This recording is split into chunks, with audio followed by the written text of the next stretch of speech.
Welcome, everyone. I'm Sandra Bargman. A few years ago, I wrote and performed a solo show called The Edge of Every Day, which was an exploration of the rough edges and contradictions we all face and grapple with. The show hit a nerve, and the relevance of the topic would only grow over time more than I could have foreseen. So, here we are.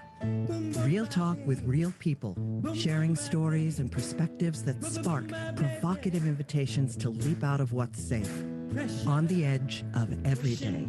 Thanks for listening. Hello, everyone. We are live in the Hive. Thank you for joining me on this, the second episode of The Edge of Every Day here on TalkRadio.NYC. For those of you who are tuning in for the first time, and for those of you who don't know me yet, I encourage you to check out my bio on TalkRadio.NYC, or of course you can check out my website, sandrabargman.com. But the best would be to tune into the replay of my debut episode from last week, where I shared where I'm from, the work that I do, and the inspiration for this podcast. In a nutshell, it's a show about pushing boundaries and exploring rough edges through conversations and shared stories with friends and colleagues. It's my hope that we can begin to understand our edges. And what I mean by edges is those places where we are fearful, those places where we are resistant to change, those places where paradoxes and contradictions live in our beliefs and our understandings, both internally and collectively in the world around us. Listen, we live in edgy, challenging times, but life isn't black versus white. It's an embrace of both. And the more we recognize our edges and get real about them, the more we can help others to do the same. And that, I fully believe, can help to change the world. So, thanks again for tuning in.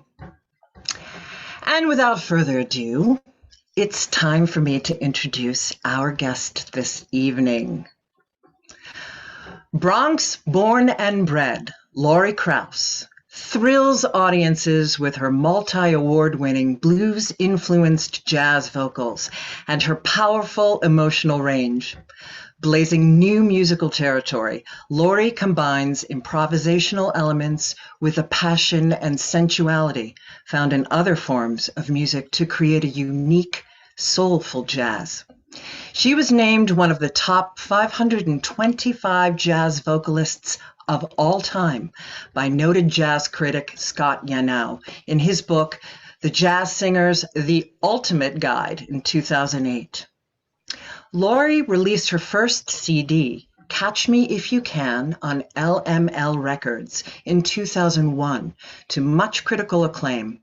Along with the Daryl Kojak Trio, Catch Me If You Can features jazz legend George Coleman on tenor sax and received tremendous accolades throughout the jazz world. With a remarkably eclectic educational and professional background spanning the corporate, healthcare, image, and entertainment industries, Laurie is uniquely qualified as a presentation and public speaking coach with an impressive list of clients. Laurie was honored in 2009 with a Backstage Magazine Bistro Award for her work on her show Tapestry Rewoven. In 2007, 8, and 9, Laurie was named Best Female Jazz Vocalist by the Manhattan Association of Cabarets and Clubs. Welcome, Laurie Krauz. Where is she? Where is she? There, the curtains part. Fabulous. There she is, the gorgeous Laurie. Oh my goodness, I'm so excited to have you here tonight. I'm so thrilled for you that you're doing this. Oh, thanks. It's so great, and I know it's what you want to be doing, and so I'm excited for you. And I'm really honored to be a guest early on in this whole thing. I won't use the word journey because I'm really sick of that word. So, well, hey, this is a fun new fit for me, and I'm really honored that you said yes and that you're a part of this new thing for me to grow into. So Thanks again. Sure. So I want to tell the story about how we met. Okay, now I'm First. Yeah, I know. Bye. So we were at, and we'll make this quick because I want to get into all your juicy stuff, but we met at Pangea, and we were seeing a show with a gorgeous singer, Sarah Rice, who those of you listening may know that she was the original Joanna in Sweeney Todd, a spectacular voice. And she was doing this, jump in when you want, doing this incredible performance with an instrument that you don't touch. A theremin. And yeah, because I'm going to have to make excuses for myself once you tell the part of the story that you're leading towards. So continue. Well, so yeah, it was a very emotional and mystical show, and really touched at deep levels. And I literally was sitting next to Laurie and was seated there, and I didn't know her, and I'd been introduced to her, but I didn't know her. And I could sense just from her body language and from her energy that she was starting to weep. And I was compelled to go ahead. So I know I have at least one friend watching who's laughing right now at the weep part, because she knows, she texted me right before, so I know she's watching. She knows I cry at everything. When it's, I love emotion. I love to laugh. I love to cry.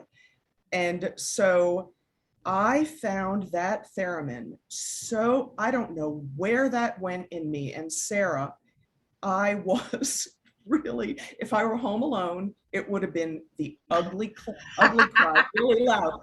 So you, who we had been introduced to each other professionally, but we had never hung out, she puts her hand on my shoulder. That's all you did. You put your hand on my shoulder. It was so remarkable, and we were instant friends. Instant buds right from the start. And fortunately, I've had the great joy and pleasure of working with you, and we'll get into that later. But I want to dive in first, jump back into this childhood, this girl from the Bronx, New Yorker through and through. And you started to play the piano at 5 years old. So is that the exact same one? That's the piano. Unbelievable. I'm kind of jelly. Yeah. Anyway, so why the piano? And did you have a musical family that supported, because I started with, you have violin, but, we all choose our thing. Why that? My mom played the piano. She was really a wonderful pianist, and she taught piano when she was in her, 20s or something like that. And so she would sit at the piano. I'd say my mom was my first musical director. She would sit at the piano and play, and I would sing, and we would do just, show tunes and Christmas. I did that with my mommy too. People do. Yeah, it was really special to me. And I was forced to take piano. I hated it. Oh, okay. Yeah. You were tied down to the piano. Yeah, I was a math and science baby. There was nothing musical about me back then. That happened way later. Oh, I rest assured it was in there. Oh, yeah. Well, it was, and of course it was in there, yeah. So you started to take piano lessons with this glorious teacher. Mm-hmm. And so tell that story and what happened with that. She, I don't know how you know all this stuff. I've done my research, girl. You have. Mm-hmm. I don't remember her name, but I remembered she smelled like pretty powder. I loved this woman. And when I was 8 years old, she was hit by a car and was killed. And whatever piece of music we were working on, I have it somewhere. And I wrote lyrics to it, and I called it The End of the Lady. And it doesn't scan right. It's like, once there was a lady I loved. Aww. Something. Then came a car. The car knocked her down. I mean, I was 8 years old, but I couldn't take piano after that. I did not want another teacher. I wanted her. Wow.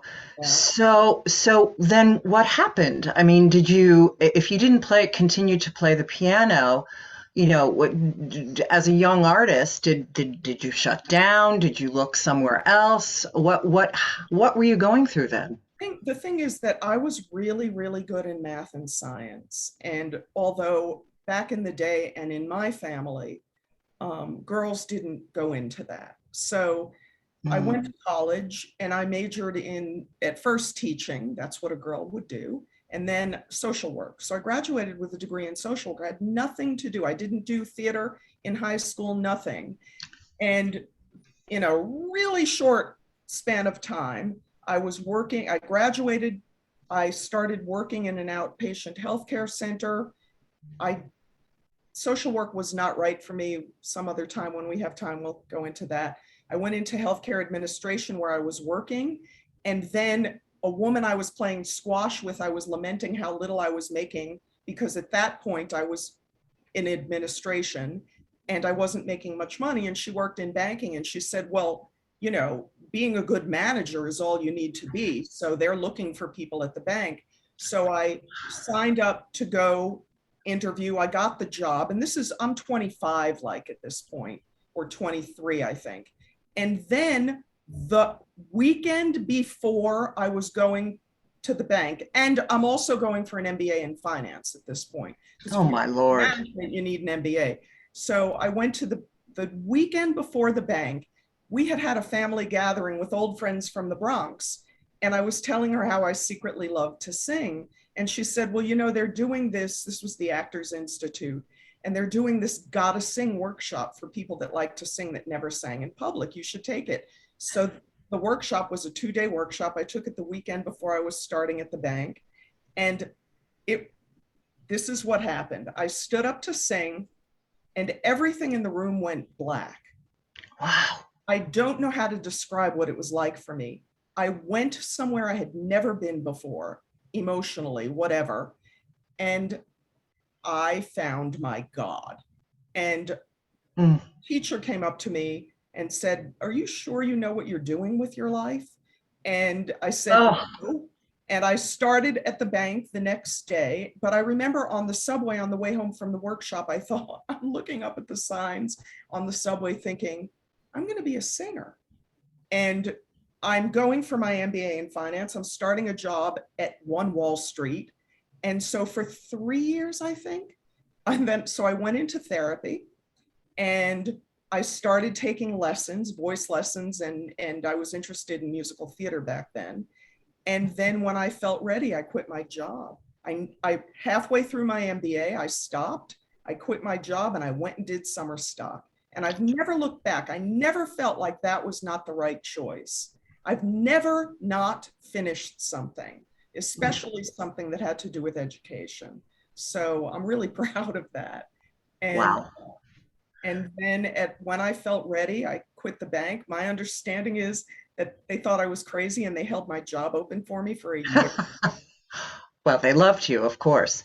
What I find so fascinating about this is that you, by the age of 25, really showed this multi-hyphenate that lives in you, this sense of creativity and artistry, this sense of service, that even though it wasn't, social work wasn't your thing, you have a very powerful, and I know you, and I know this side of you, this sense of service to humanity, and this business essence about you as well. And, those are powerful edges, and a really powerful moment to have the courage to step through something that you've just been doing and to jump off that edge and say, okay, next. I was an officer in the bank at that point. It was a really quick trajectory, but so I think about that and I'm really, really, really proud of that moment, I'm sure. I think back and I think, God, she was crazy. No, she was brave. Yeah. And she knew what she was doing. On that note, we're going to take our first break. And when we come back, we're going to jump into collaborations. I like collaboration. Yes. Are you a business owner? Do you want to be a business owner? Do you work with business owners? Hi, I'm Stephen Fry, your small and medium-sized business or SMB guy, and I'm the host of the new show, Always Friday. While I love to have fun on my show, we take those Friday feelings of freedom and clarity to discuss popular topics on the minds of SMBs today. Please join me and my various special guests on Friday at 11 a.m. on TalkRadio.NYC. Are you a conscious co-creator? Are you on a quest to raise your vibration and your consciousness? I'm Sam Leibowitz, your conscious consultant. And on my show, The Conscious Consultant Hour, Awakening Humanity, we will touch upon all these topics and more. Listen live at our new time on Thursdays at 12 noon Eastern Time. That's The Conscious Consultant Hour, Awakening Humanity, Thursdays, 12 noon on TalkRadio.NYC.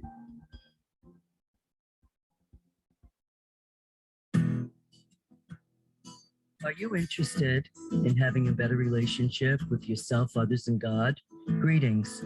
I'm your host, Dr. George Yanow, for the show A Journey Through into Awareness. On my show, we journey into the awareness that the mind of God is the true seat of our personal consciousness.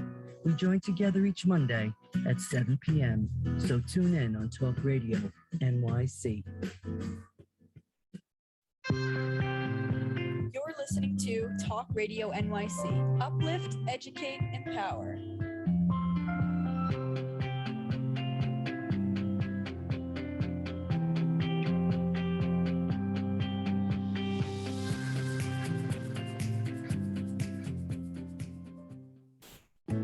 Chipping around, kick my brain to the ground. These are the days it never rains, but it pours on the edge of every day.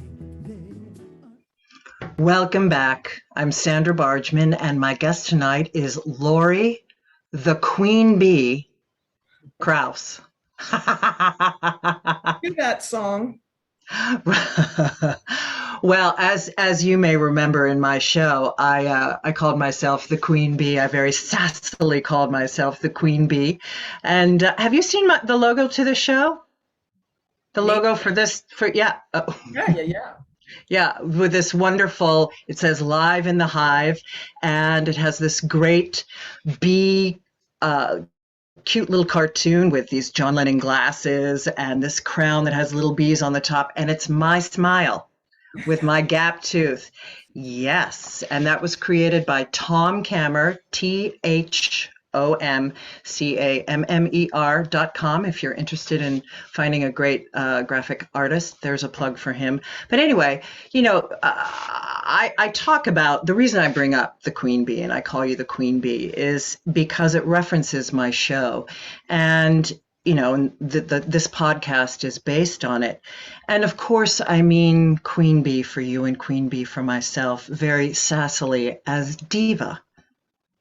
But there is an undercurrent, a deeper reason why I brought that into the show. And it really reflects my spiritual embrace of earth-based traditions, where it's believed that all animals have medicine, aka wisdom, to impart, and in this case, a hive of bees.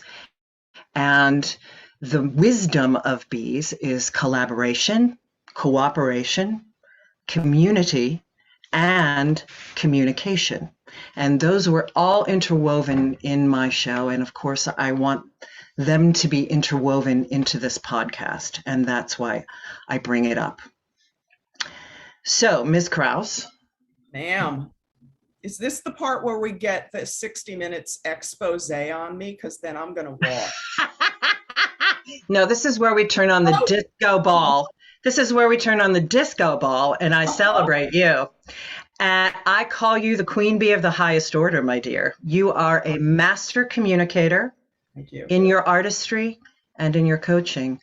And you are a gracious and generous collaborator. So cheers. Thank you so much. Yes, Laurie and I have shared martinis. Those aren't real martinis, but we have shared martinis in the past.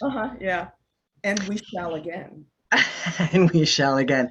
So, collaboration. We're going to talk about your collaboration with Daryl Kojak. How long have the two of you been working together, and how did you discover one another? And then I want you to jump into your most recent show in Hawley, Pennsylvania. Oh, great. Okay. So I know exactly how long Daryl Kojak and Laurie Krauz have been working together because Daryl Kojak and Kate Kojak have been married 30 years. And Laurie and Daryl started working together 6 months before they got married. And Kate loves to tell the story. They were away somewhere. They were in a hotel room.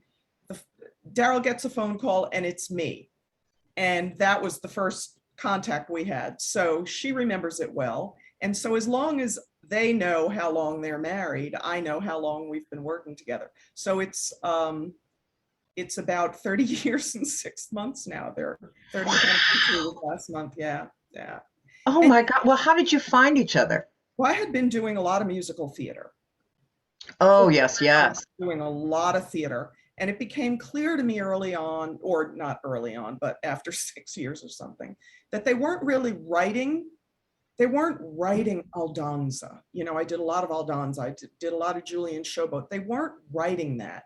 And I didn't see a path for me to go to Broadway in terms of the art.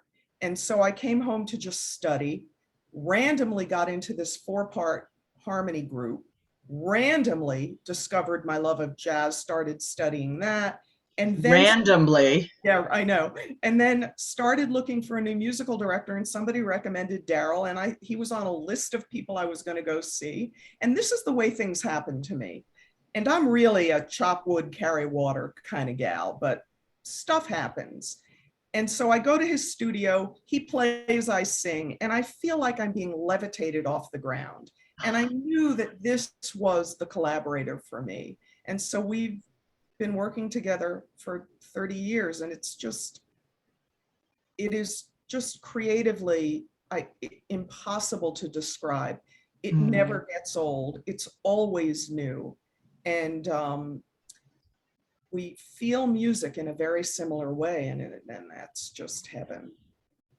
I love this. You know, I liken it to a marriage. Like, this is your musical marriage. And you know, when I talk with my clients that get married, and I tell them I've been married so long, I say it's a spiritual journey to allow a relationship to polish you. And that's very apropos, I would think, in a musical collaborative relationship in much the same way. Whereas you're jumping with different people, you polish other things, hopefully, but a long-term collaboration with this kind of depth, I can only imagine the deepest places that you go to. It's incredible. I mean, there's times in rehearsal, you know, when we came up with the Tapestry project, which we will be recording, it's just taken a long, long time. When we came up with that, and that was another time I was at the gym on the lat pull down machine, listening to, I forget which song, maybe it might probably You've Got a Friend. And all of a sudden the phrase tapestry rewoven came to me, and I went to Daryl and I'm like, this phrase came to me. And we never approached music like that before. And so that's how that started. But the thing about him and me in our collaboration is that we feel music the same way. And also, he is a pianist, a brilliant jazz pianist who plays the lyric of a song. The lyric is always very important to him. We've had countless conversations over the years where he would say, I just don't see you saying that. Or you know, and it just, I love that about working. That knowing each other. So, of course, for the sake of time, I'm going to just jump forward to this most recent glorious concert that you did in the beautiful Harmony in the Woods. I checked out that space. I'm so sorry I couldn't make it. And this spectacular space in the woods, beautifully architectural for the woods and for the sound. Tell us about that. Was just, I haven't sung live in front of human beings since just before the pandemic. Right. And so this came up, and the person who booked me used to be a techie at Danny's. And she called me and said, we're opening this place. And Jenny Hack, I know you might be listening. I hope you are, because man, do I owe you. I hope that things I say here bring audience to you guys next season. So I said, well, let me check my live performance schedule and see if I can do an outdoor I was so thrilled. So we go there. It's in Hawley, Pennsylvania. They literally carved it out of the dirt. It was tiered. My brother and my niece came with her 3 children, and I hadn't sung into a microphone. Well, I recorded one thing, but not live, in a year and a half. So I'm thinking, am I even going to know how to do this? Yeah. Sound check starts, and I'm looking at country. I mean, the backdrop of this thing is it's my happy place. And so I started singing the first song, and I lost And it. what did you do? I cried.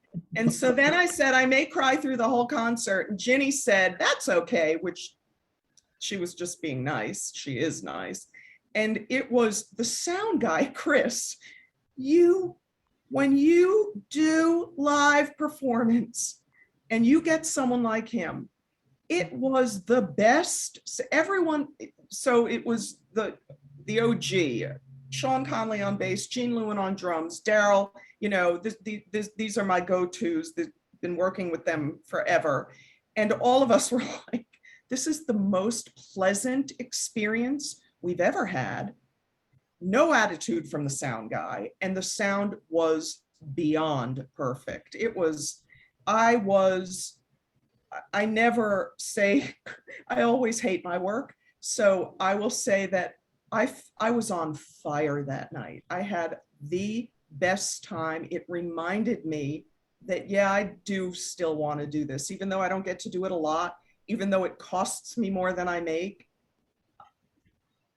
I need to create in that way. Yes, indeed. And we need to hear you.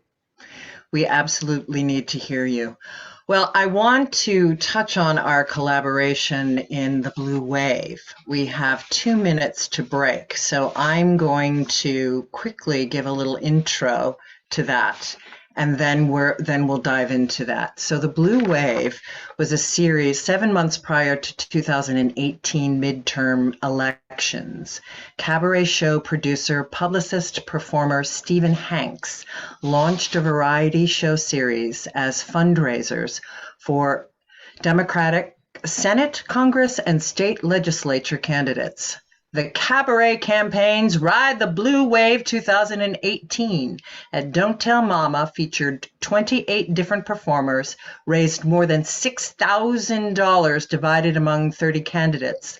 Election day 2018 was indeed a blue wave as the Democrats flipped 40 seats in Congress. If not for that vote, Trump could not have been impeached. Woo! Yes. So we will take our break and pick it up about democracy when we get back. The edge of democracy. The edge of... Joseph Franklin McElroy, host of the new podcast, Gateway to the Smokies. It airs on TalkRadio.NYC every Tuesday night from 6 p.m. to 7. Every episode is dedicated to memorable experiences in the Great Smoky Mountains National Park and surrounding areas. This show features experts and locals who will expound upon the richness of culture, history, and adventure that awaits you in the Smokies. Tune in every Tuesday from 6 p.m. to 7 on TalkRadio.NYC. Are you a cannabis enthusiast, a cannabis professional, or interested in entering the cannabis space? I'm Johnny Tsunami, and this is Planet Baco Lolo, a less taboo view.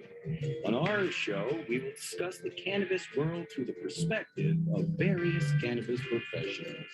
Tune in every Thursday evening, Eastern Standard Time, 6 p.m., Talk Radio NYC, Planet Baco Lolo, a less taboo view. Are you passionate passionate about the conversation around racism? Hi, I'm Reverend Dr. TLC, host of the Dismantle Racism Show, which airs every Thursday at 11 a.m. Eastern on TalkRadio.NYC. Join me and my amazing guests as we discuss ways to uncover, dismantle, and eradicate racism. That's Thursdays at 11 o'clock a.m. on TalkRadio.NYC. Are you a small business trying to navigate the COVID-19 related employment laws? Hello, I'm Eric Sauver, employment law business law attorney and host of the new radio show, Employment Law Today. On my show, we'll have guests to discuss the common employment law challenges business owners are facing during these trying times.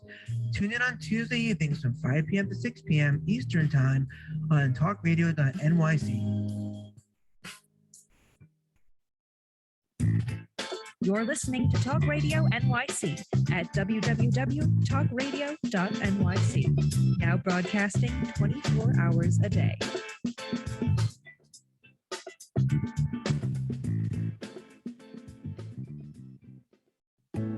Chipping around, kick my brain to the ground. These are the days it never rains, but it pours on the edge of every day. Yes, on the edge of every day and on the edge of democracy. I'm Sandra Bargman, and we are back with our guest, Laurie Krauz, and we're talking about collaboration and cooperation and community and communication, all of those things that we need to hold on to the shred of democracy that we still have. So we just talked about Ride the Blue Wave, and Laurie and I were one of those chosen to be performers because of our political activism. We were chosen to be a part of that, and we got to sing the opening number, which was very, very, very optimistic, which I loved. And so dive in. So we sang the duet that Barbara and Judy think they made famous, but we just, it was tore it up. Yeah, this was after we took the Senate back, right? This was right after the midterms, was that Yes. it? So we had something to be So we had something to cling to. Right. So Stephen had asked if we would start the show with Forget Your Troubles and Get Happy. And so you came to my abode where... Indeed. We rehearsed within said room right there. And we just made music. And it was glorious because it really, and continues to be an edgy time. So it was nice to feel as though that we had made a difference. That indeed, in our small way, energetically and monetarily, that we had made some great strides. And so those shows went on for a while. And their last show was the one that was right before, at the Secret Cabaret, was right before COVID. Yeah. And there was going to be another one. There was one in March I was going to be doing, and then a couple days before, Stephen and I were talking, what do you think we should do, blah, blah, blah. And I'm like, I don't think anyone's going to show up. We probably should just not do it. And that was that. Yeah, those were such moving shows, just people weeping, and yanking people out of heavy duty ballads because, of course, everyone wanted to do a great dramatic reflecting their internal edges. Right. But it was great fun and a great success. But I'm going to jump forward to your recordings before I dive into Tapestry Rewoven. Told you. Say that 3 times. Right. Tapestry Rewoven. Yeah, there. Yeah. I want to touch quickly on your first album because I had not heard it, and in researching, I listened to it and was really blown away. Again, the name of it is Catch Me If You Can, and it dropped in 2001. It was recorded with the Daryl Kojak Trio and featured the legendary George Coleman on sax. And this is what Michael LaPrairie said from Jazz Review. Jazz aficionados should welcome this impressive debut album from a singer who will certainly be making her mark on the jazz scene for years to come. Amen. And I'll have you know that just before our interview tonight, Ms. Kraus, I lit my ritual candle, as I do whenever I do anything. And I played your sublime and mystical recording of Some Enchanted Evening and offered it as a prayer to the universe for our meeting. So I encourage all of you to go listen and purchase that album and have a mystical experience with Some Enchanted Evening. I have to say, that's Daryl's arrangement. Oh. And, and I'm quoting Gene Lewin at the Pennsylvania gig, because we did that song there. And Gene, beautiful.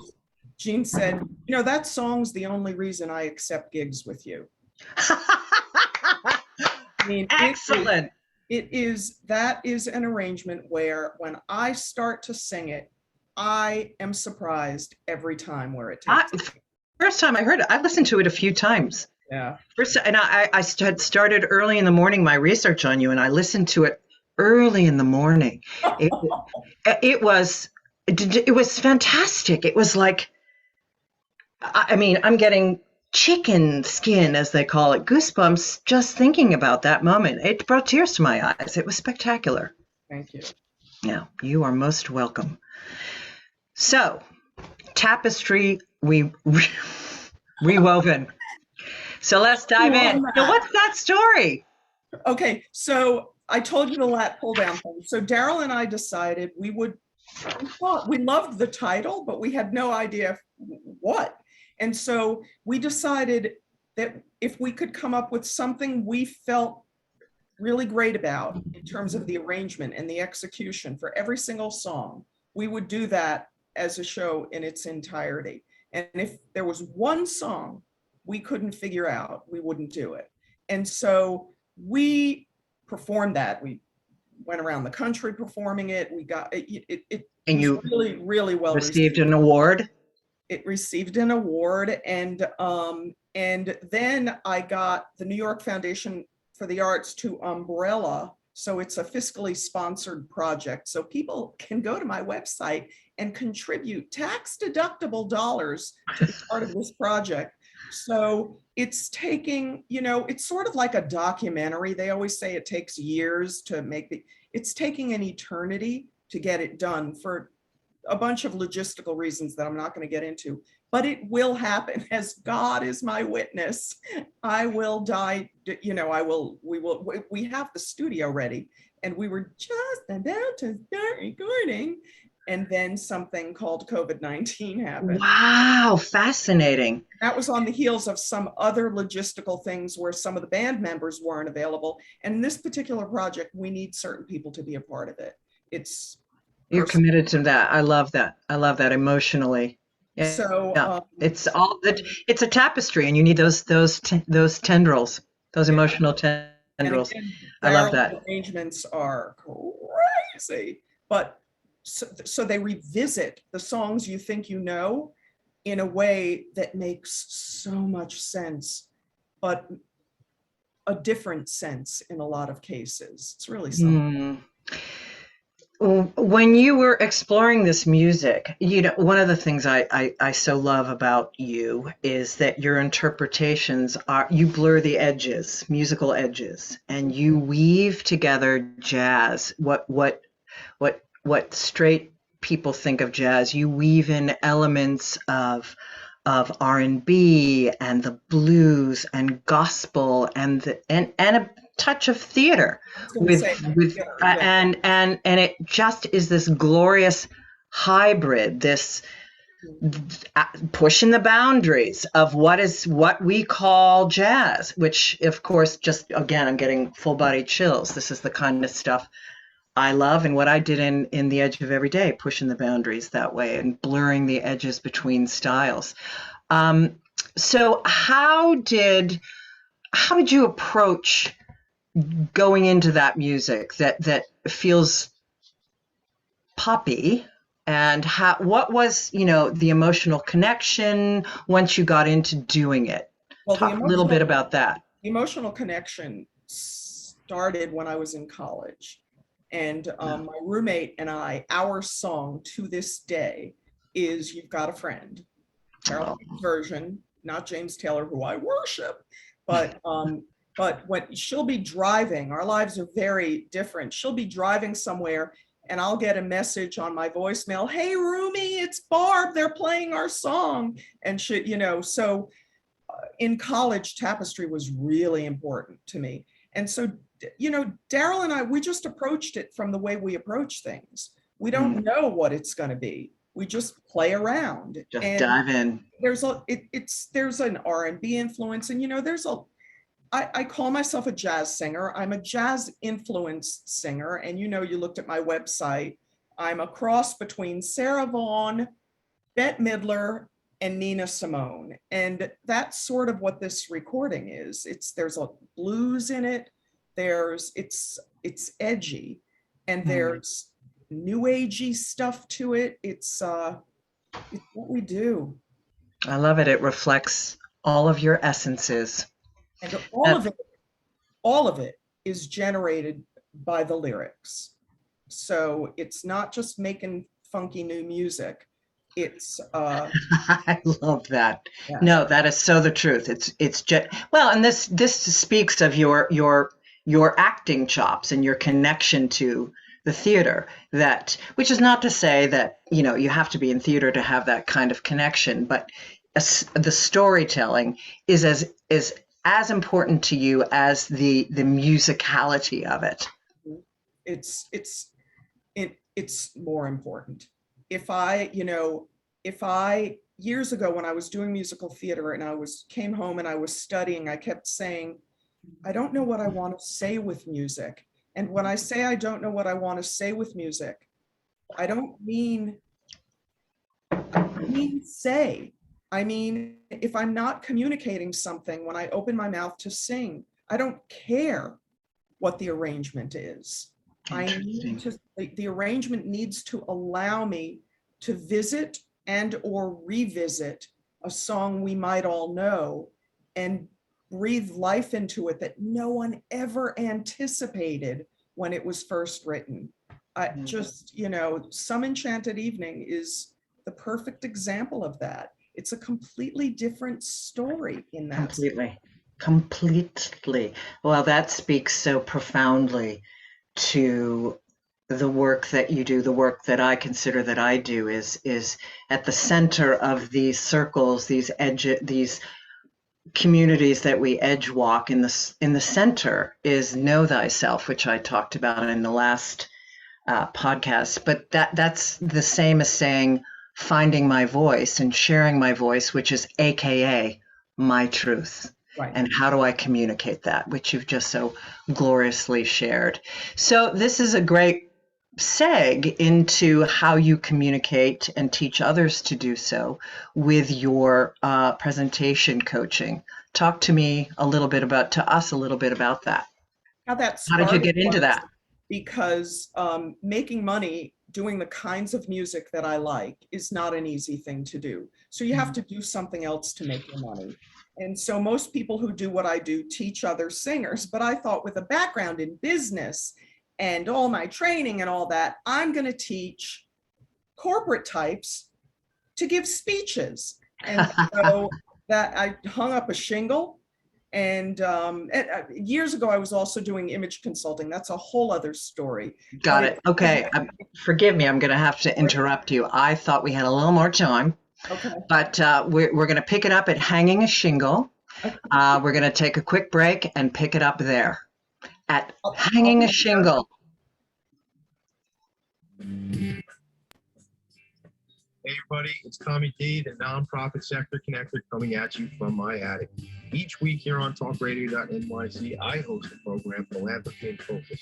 Nonprofits impact us each and every day, and it's my focus to help them amplify their message and tell their story. Listen each week at 10 a.m. Eastern Standard Time until 11 a.m. Eastern Standard Time, right here on TalkRadio.NYC. People are uninformed about menopause and how it impacts on your life. Hi, I'm Pat Duckworth, women's health strategist and host of the Hot Women Rock radio show, empowering women leaders at menopause. Join me every Thursday at 10 a.m. Eastern Time, 3 p.m. UK time on TalkRadio.NYC for interviews with inspirational women who will share their top tips to rock your world. Have you ever thought of reinventing yourself? Are you looking to create a new life's journey? Hi, I'm Kevin Barbaro, host of Coffee Talk XL every Tuesday night live, 8 p.m. Eastern on TalkRadio.NYC. Tune in live to hear me and my guests from a variety of different backgrounds. As a former college coach and a current full-time actor and owner of multiple companies, my show is as eclectic as my life. That's Coffee Talk XL every Tuesday night, 8 p.m. on TalkRadio.NYC. You're listening to Talk Radio NYC at www.talkradio.nyc. Now broadcasting 24 hours a day.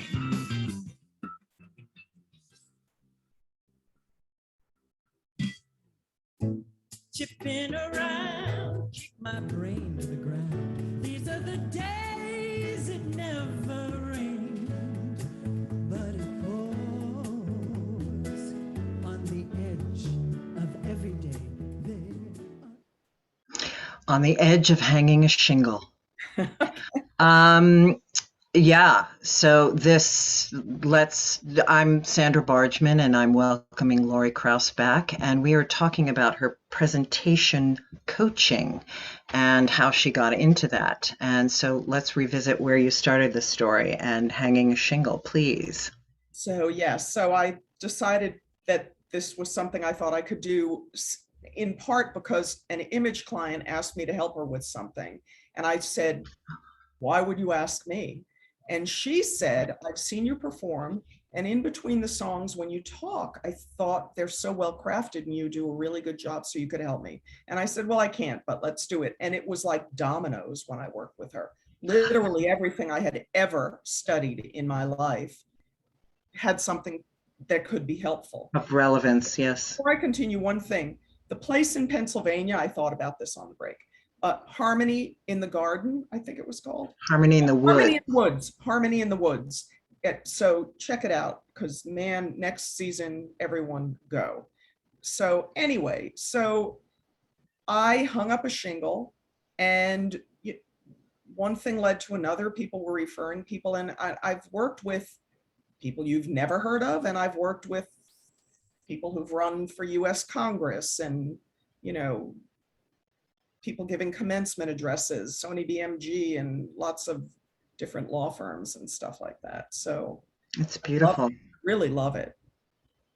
And you're very good, I rest assured. I've seen you on stage, and I was taken aback at how eloquently you told your story, even in our performances with the Blue Wave, and how you closed.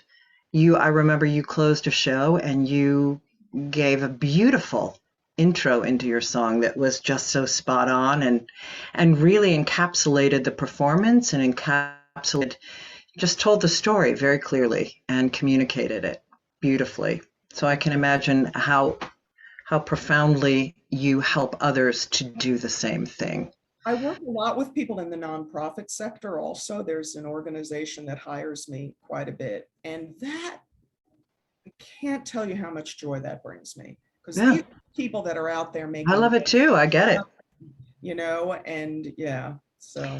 Helping people to just find their voice and to give themselves confidence. And sometimes it's just tiny little tweaks that you can remind people of that just give them the confidence to settle into their truth and to share it.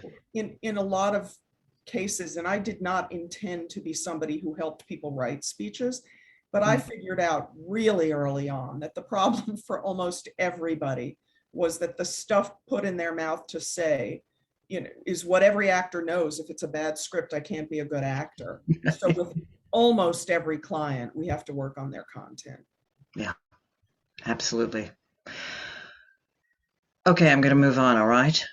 Yeah, I think we love presentation coaching, but I'm pretty excited to talk about this because so I had a quick chat with Ms. Kraus prior to this conversation, and I said, let me know. These are the things I want to touch on, but you let me know what's important to you, in case I haven't thought of something.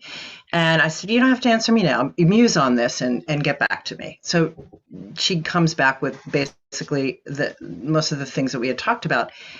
And then the last thing on her list, which I'll get to, is, but before I want to talk about edge walking in these communities, these different communities. And edge walking is also about edge walking belief systems and cultural norms. And at the center, if you think of these cultural norms and these belief systems as a Venn diagram, as a circle, in the center, it's generally a status quo or the way things are done.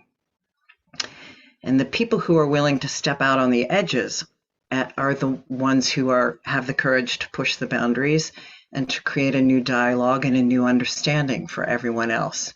So the thing that Laurie put on her list that blew me away, and I was so excited that she added it, was the choice of not having a child as a woman, the choice of, and not being childless, because I think in our world now, people are understanding childless as being you wanted a child, but somehow were unable to have one.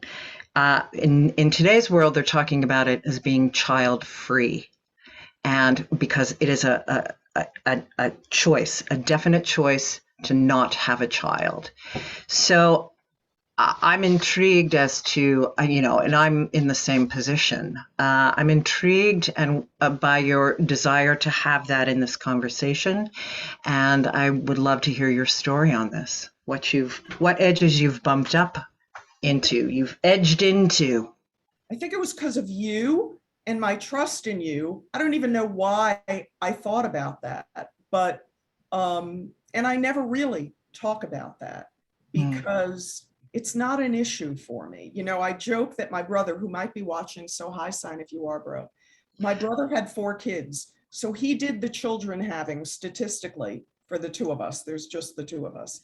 And in what would have been the years where I would have, and if you knew the 2 of us when we were growing up, I was the one that was going to have 80 million children. And he was going to go, I don't know, whatever, be a Lothario all over the world or something like that. And so we ended up the opposite. And then once I got into, basically in my childbearing years, I was running around the country doing theater from show to show to show to show to show. And I think that people who perform and have children, and I have friends that perform and have children, and I think they're doing an unbelievable job because it's so difficult. I made the decision, I believe having children is a sacred trust. Children don't raise themselves. Whether you have help or not, parenting is something people need to take more seriously. And I felt that I couldn't be there to parent during those years. And so I just didn't have a real drive to have my own children. I love children. I love being around them.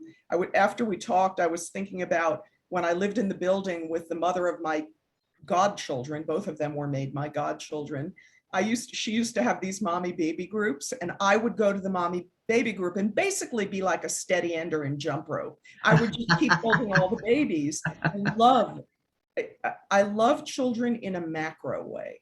I love to be around them, and then I like to not be around them. Home.